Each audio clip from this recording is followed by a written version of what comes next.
Hello and welcome to another Technique Tuesday.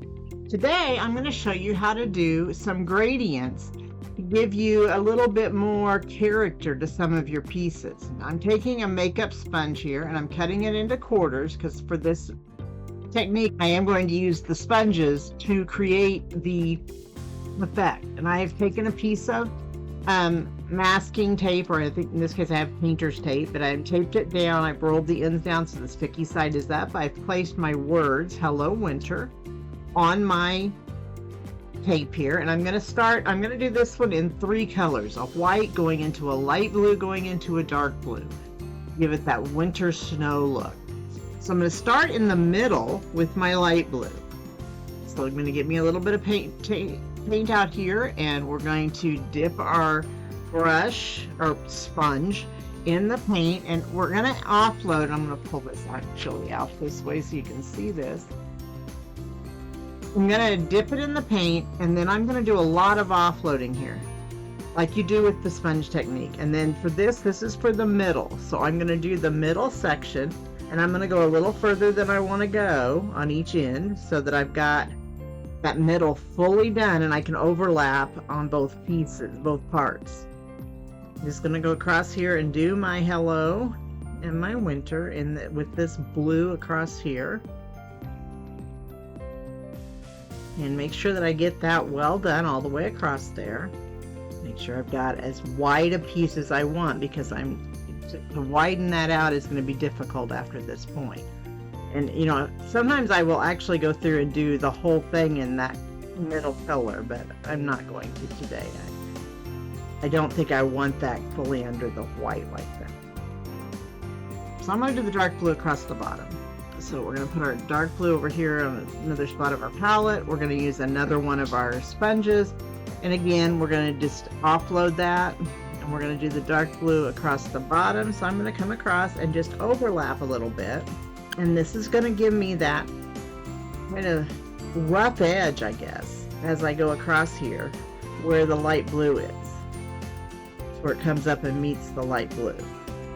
And I want to make sure that I get the bottom portion of these letters good, but I don't care about that section right there in the middle as much, because I want that roughness to where it overlaps with the blue. So I'm going to leave it to be a little less perfect, I guess, is a good way of putting that. And I want to make sure I get a little bit on each piece there. And then last but not least, I'm going to do my white across the top. And again, I'm going to repeat what I just did with the dark blue, but I'm going to do it with the white across the top. So put a little bit of white on my, and then we're going to get a piece of our sponge, and we're going to go across the top in our white. And again, we're going to keep it light and fluffy so that we keep our touch very, very light, especially in the space between the light blue and the white.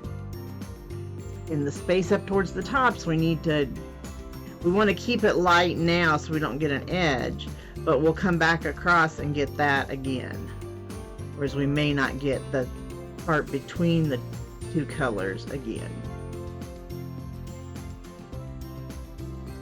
Come down just a little there because I want to take the top of that E so there's at least a little bit of white on every letter.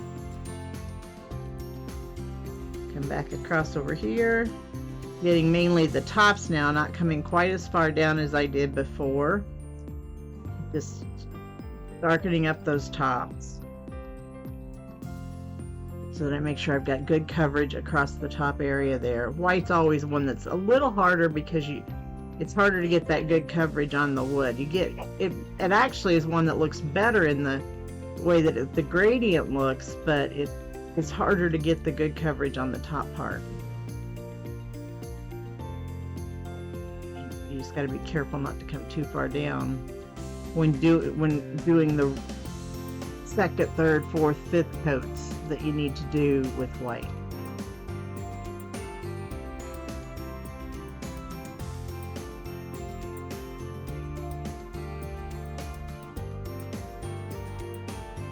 And there you go. And let's see if I can take it off the blue, since that blue is kind of blending in there. Let's take it off and lay it so you can see it a little clearer. There you go. you see your Hello Winter with the three colors very nicely blended together, making that gradient between them. And you can do this with as many or as few colors as you want. You can do it with just two colors, or you can do it with multiple layers of colors. Just work your way out from the center to the outside edges of your colors, of your pieces for your coloring. Thanks for joining us. We hope to see you again next week.